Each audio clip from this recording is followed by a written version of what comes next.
So if someone does one small thing well, they go to the gym once and they are over the moon, think they're a fitness model. They're celebrating themselves with a cake and calling themselves a fitness model. And it's just disproportion. Great. Yeah. Okay, so someone who is centered is someone who they're truthful, but they're encouraging and supportive. That's the best way you can describe it. They're not delusional, but they're also not overly critical and overly demeaning.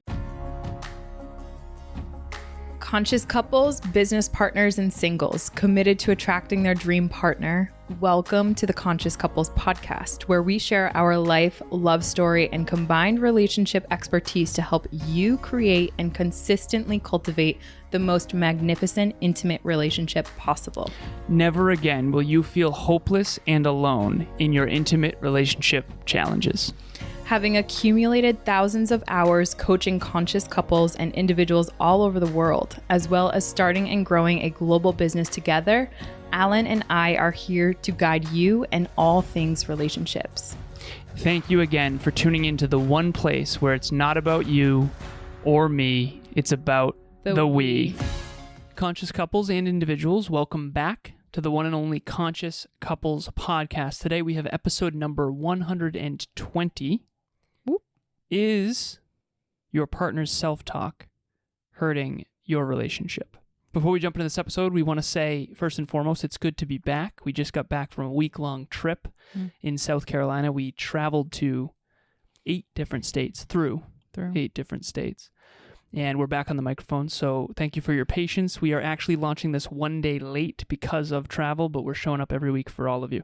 Thank you to NLPS, Next Level Podcast Solutions, for producing this show and so many others and spreading personal growth, personal development, self-improvement into the world. Thank you, thank you, thank you.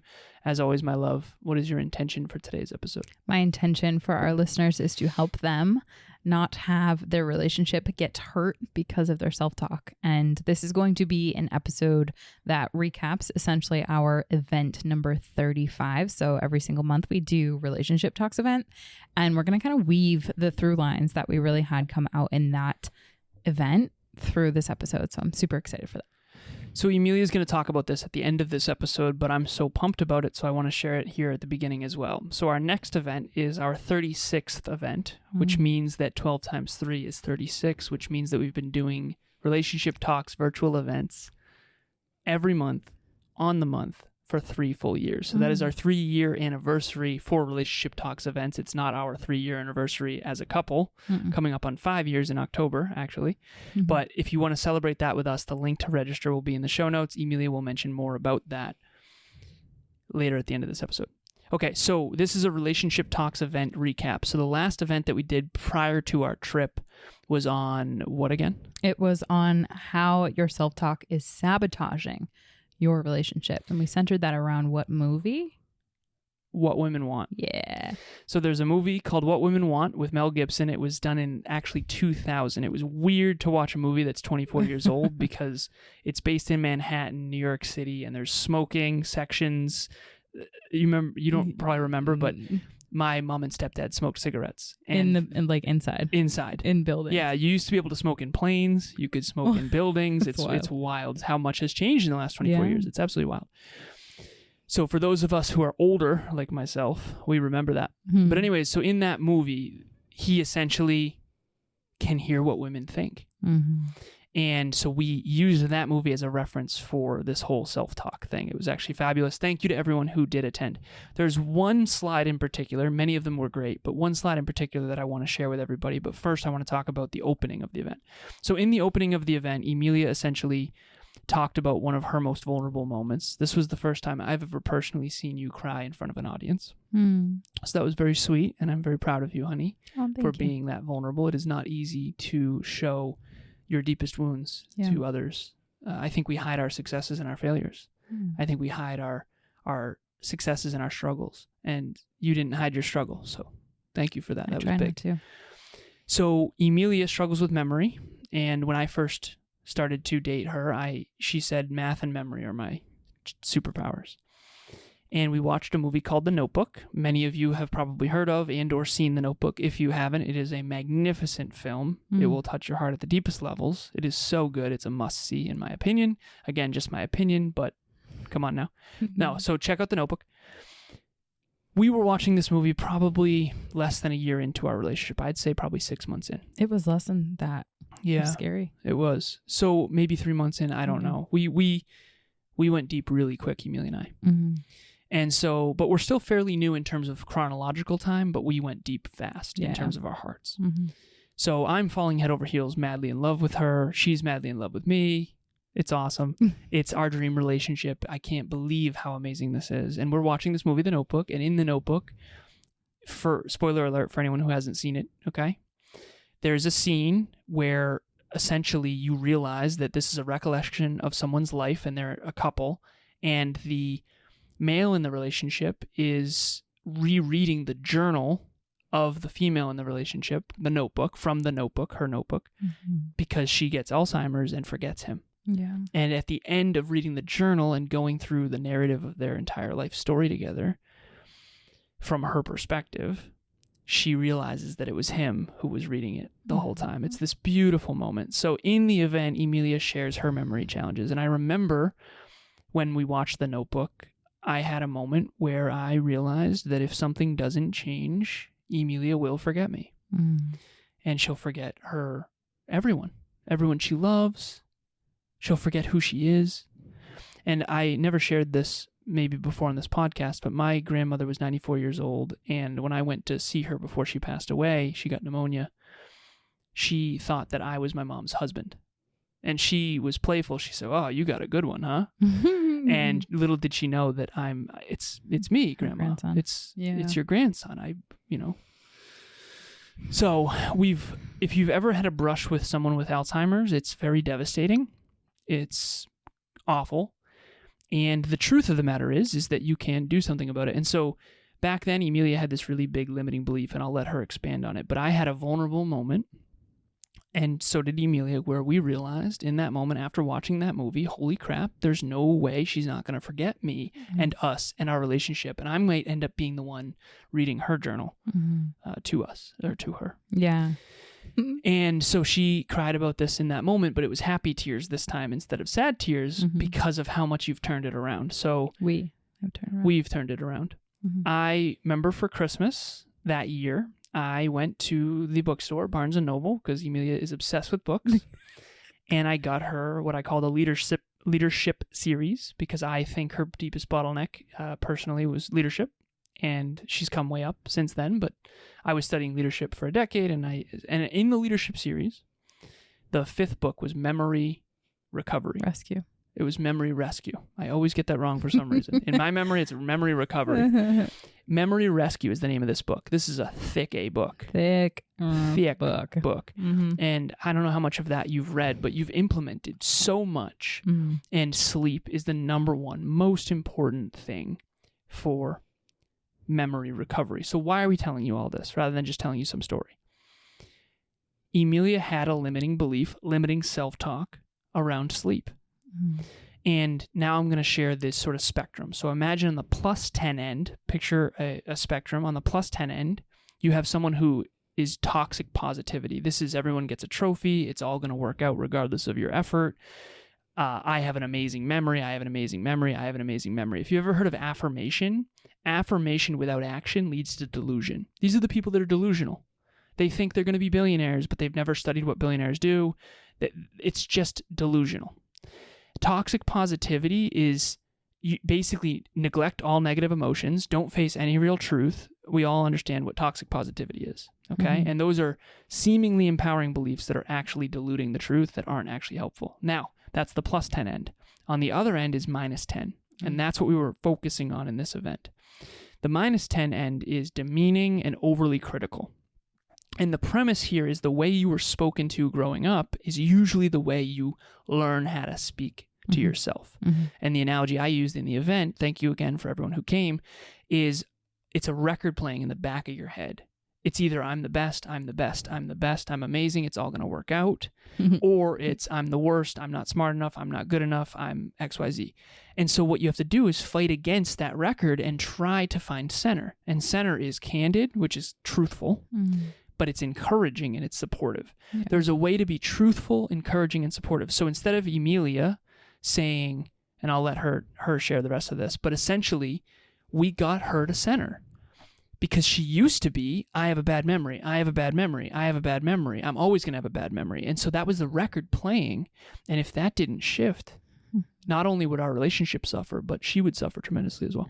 I didn't mention this in the event, nor have I don't think that I've ever mentioned this even to you. I'm not quite sure. My grandfather had Alzheimer's, my father's father.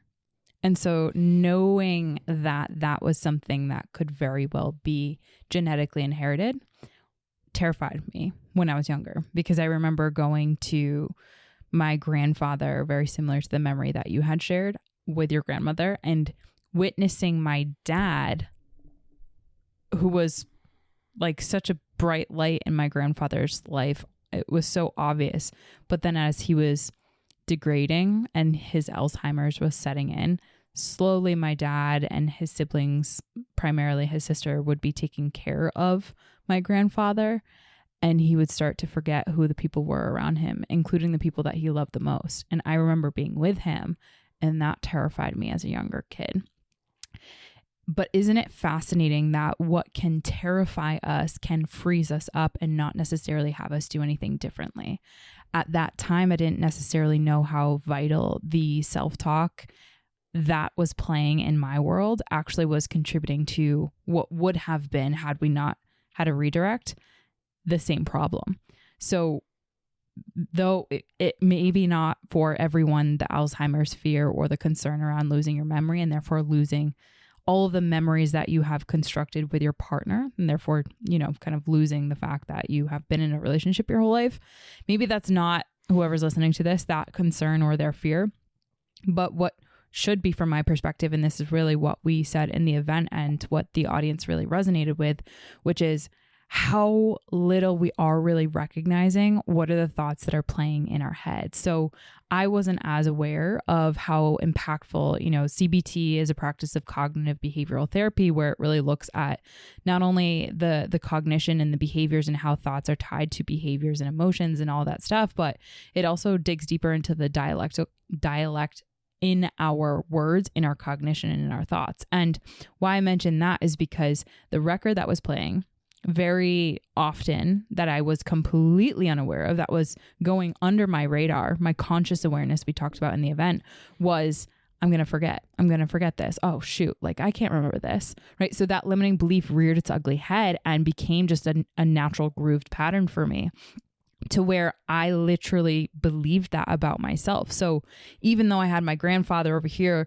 quite frankly, losing his mind and not knowing who his children and who his wife and who his, former partner was, like, even with that, I still had a record that was limiting, that was negative, and that ultimately would have thoroughly hurt and, I would say, pulled apart our relationship. Now, here's the thing. The 3 steps that we gave in the event for every single person was really quite simple, but what we mentioned is that they're so profound. And this is the 3-step process that essentially I took. And if I could summarize that memory rescue book into 3 buckets for everyone that's super applicable, it really boils down to these 3 things. We went over that in the event using that movie as an example. So the first one is taking what is unconscious and bringing that to the conscious. So I want all of our listeners to kind of tune into what is in your unconscious, and you don't really know it unless you set the intention. So we had everyone in that event saying, like, okay, where do you fall on the spectrum? Are you tending to be in your self-talk on the overly critical and super demeaning, right? Like you have, an accomplishment and you just say, well, I sucked. There's really no room for celebration. Or are you on the over toxic positivity end, and are you just strictly clapping yourself at every single step that you take, even though it doesn't go in any direction whatsoever, right? So we had the audience rate themselves 0 to 10 and where they fall. And with that, it helped. Not 0 to 10, -10 to positive 10. Thank you. So picture a battery. There's a positive 10 end and a negative 10 end. Yep. The extremes in this case are actually dangerous. Right. You want to try to center up is what I call it. Exactly. And that's the thing, that when it comes to self-talk, the step number 1 is noticing and observing the patterns, really noticing the fact that your self-talk exists and tuning into it. We use the analogy of a radio, right? You want to turn up the radio station that is playing your favorite song. This self-talk is happening and that song, for lack of better words, is playing, but it's usually not really something that we hear or that we're paying attention to unless we set the intention to turn up that volume. Hi everybody, I'm Caleb and this is my beautiful wife Angela. We're pretty new clients to Al and Emilia and their conscious couples coaching. Yeah, I think we started back in early 2022 around February, and our relationship has completely shifted in a few short months. I think one of the biggest takeaways from working with them was their communication, which I believe is an obstacle for most couples. I was talking to Ange in a way that I would understand, but it wouldn't connect to her, which caused some arguments, but Al and Emilia were able to point that out, and now I can talk to her how she's going to understand. She can do the same for me. Yes, our communication is way better than it's ever been. We've been together for about 6 years now, and as well as just really figuring out what our core values personally are, but as well as what they are in our relationship. So being able to communicate from that space is really valuable. So thank you, Alan and Emilia, for everything you've done and for leading the way. So the step number one for everyone in the Relationship Talks event, like I want to encourage everyone that's listening to us, is tune in and tune up what that self-talk is. So the two biggest areas that you can tune into the self-talks, let's say, for example, you're recognizing that your relationship is kind of being hurt by these little tiny things, but you're not quite sure what it is. Go into when you have a moment that's a really big accomplishment for you, or on the contrary, when you actually fail hard. What are the things that you're saying to yourself behind the scenes when no one's looking in that very moment? That's when our self-talk is the most prominent. And so when you really tune into those moments, let's say you have a win this week, tune into that one moment, you'll start to see, where do you fall on the -10 end, or do you fall on the +10 end? And that's essentially what I did. I started to really realize through your help, love, that I fell on the really -10 end. And what we did is we transitioned that from tuning into my negative thoughts, and we realized that those negative thoughts ended up becoming my ceiling, become my lid. What was your record playing about sleep and memory before the book Memory Rescue? Yeah, it really was. I can't remember this. There's no point in trying to write this down because I'm just going to forget the notebook that I have. Like, whatever situation it was a surefire. I can't remember this. I'm not going to remember this. So why bother? Why bother trying? Okay, exactly. And if you don't bother trying, you're not going to improve your memory. And neuroplasticity has proven that you can improve your brain over time if you work on it. Yep. So you're not going to, well, I can't be in shape anyway, so why go to the gym type of thing? Oh, yeah. Okay, and then, so what is it now? So now it's it kind of overswung into the delusional positivity of like, kind of, I can remember this no matter what. As a matter of fact, at the event, you playfully said, I'm going to have an even better memory than him. I know. And it's hilarious. I have to. That's that little competitive spirit in me. Honestly, I hope that at the end of the day, I'd rather shoot for that, like shoot for the stars, land on the moon analogy for me. But here's the thing. I'm actually putting action to that. I'm reading every single day. I'm trying new practices. You don't think that's just going to happen? No, it's not just going to happen. I know it because of the effort that I'm putting in, and because that all of that which I'm doing is scientific, clinically tested, and evidence-based. Can you share some? So again, the far right end of this spectrum, we'll put the digital asset in the show notes. Yep. Is +10, which is toxic positivity. It's going to work out regardless of effort. Exactly. I'm going to have a perfect memory, if I have terrible sleep. Yeah, and when you win, awesome. When you lose, it wasn't my fault. Yeah, no big deal. Okay. On the other end is -10, which is demeaning and overly critical, and I suck, I'm the worst, I'm never going to remember anything, XYZ. Yeah. Okay. Centered is candid, encouraging, and supportive. Can you give us the candid, encouraging, and supportive self-talk that you use now for your memory? Yeah. So now let's say, for example, you and I are pretty much trying to do anything or plan anything, and all of a sudden we're having a strategy sesh. We talked about those on this episode, and you'll throw something, like, babe, can you remember to I have a great example. When we were in South Carolina, you were washing the dishes, and there was a like a soap dispenser that was like so perfect. Best thing ever. Best thing ever. And it's one of those ones. I'm the homeowner guy right? who I used to make fun of. Yeah, we had a moment. It was really funny. Soap. It was designed by NASA. It was designed by NASA, this soap thing where like it doesn't get all goopy, and that's like one of my pet peeves. It's like that. Like all you do is lift it up and squeeze it. Lift it up, squeeze, put it down. And you put it down. And it doesn't ooze soap all over the place. Like you don't have one if you know, you know.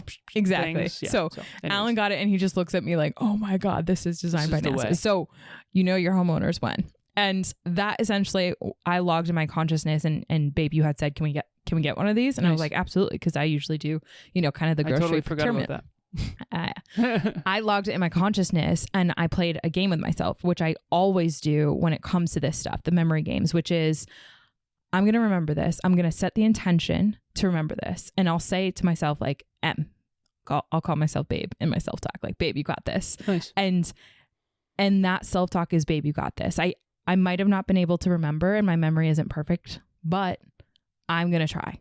But I've got this. And my sleep that I'm going to get tonight is going to help me do that. I didn't write that down, babe. And I want you to know that I didn't write that down at all. And literally while I was picking up our soap today, I logged in my consciousness. Nice. That memory came up. I recalled. And so how pumped were you in that moment? I was just going to say, remembered it? I remembered, and the self-talk in that moment was a huge win for me. And I celebrated the heck out of it, but it wasn't delusional celebration. I connected it back to the inputs, which was getting great sleep. You and I focusing in on, you know, taking the travel back home instead of doing just like a 1-day trip and trying to pull an all-nighter driving through at the detriment to our sleep. I reassigned and self-assigned that back to you and I's conversation of like, okay, well, let's make the investment. Let's do 2 nights in a hotel, make sure that we get great sleep, wake up when we wake up, like all those little things that help my self-talk just be way more encouraging, supportive, and candid at like, what could I have done better? You know, so that's where it is now. Okay. So last thing, I know we got to jump. Self-talk is something Emilia has studied a lot more than I have. I'm still working on mine. She's done nonviolent communication, all kinds of cool stuff. I'm learning how much that affects me, and I tend to be on the negative end. I'm the demeaning, overly critical, usually. Now, that said, I think that I'm balancing out my record of it's all going to work out, you've got this, that kind of thing. Yeah. So I'm trying to find center. But here's my point for all our listeners.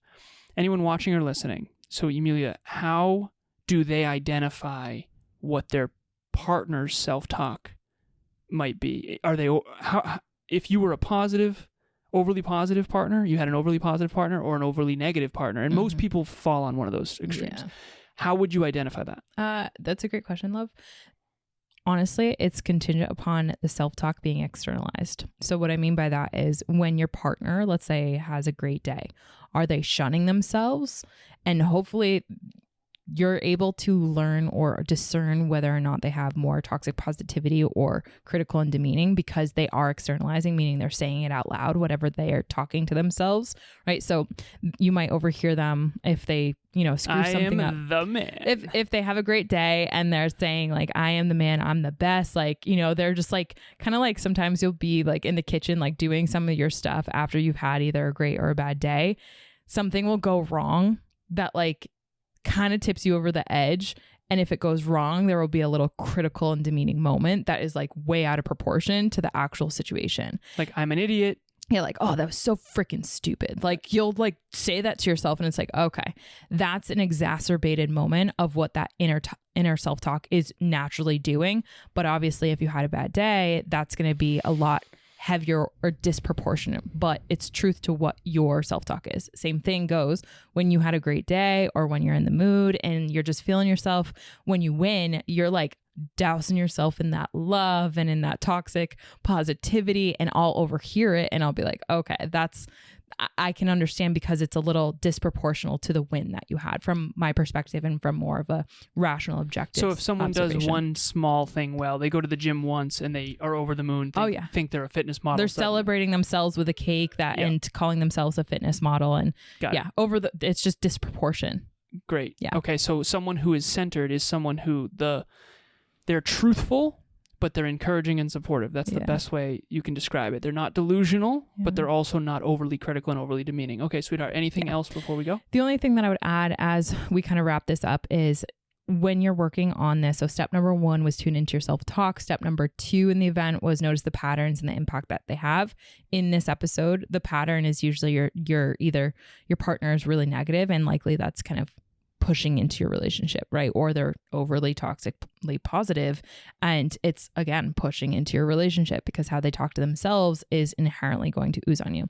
That step number 3 is practicing the reparenting techniques. We didn't really talk about that in this episode, but tune in for futures. No, go ahead. You want to do it? Yeah, okay. Briefly. So essentially this technique that we brought up in the event is essentially create an allyship with your self-talk. So essentially you want to create a little bit of proximity and distance between the self-talk that you're having. In What Women Want, Mel Gibson's character did this really well. Yeah. And he ended up falling in love due to, he said something along the lines of, what am I doing? She's not in the fridge. And he's in that sort of moment of make or break, courage moment. I need to go do something to make this right. Exactly. He had screwed up. So again, I can't provide much context more than that. But he was in the fridge, as many of us emotionally eat, and he's like, what am I doing? She's not in the fridge. She's not in the fridge. And then he's talking to himself kind of out loud saying, well, I can't go over there. It's 1 a.m. And he's like, well, it doesn't matter. Yeah. There's no right time, or there's no wrong time to do the right thing. Exactly. And he encouraged himself to get off his butt and go do the right thing. So exactly. In that moment, what he did was he created a little distance between his inner critic, which is what usually is what we're going to refer to as the part of us that is shunning us. When we're a good analogy would be the angel and the devil. Yeah, right? Angel and the devil. But this reparenting technique essentially encourages when you have done step number 1 and number 2, you allow that separation to kind of naturally happen. And you do what Mel Gibson did in that moment where you have kind of this part of you that is observing the inner critic that wants to shun you or be toxically positive.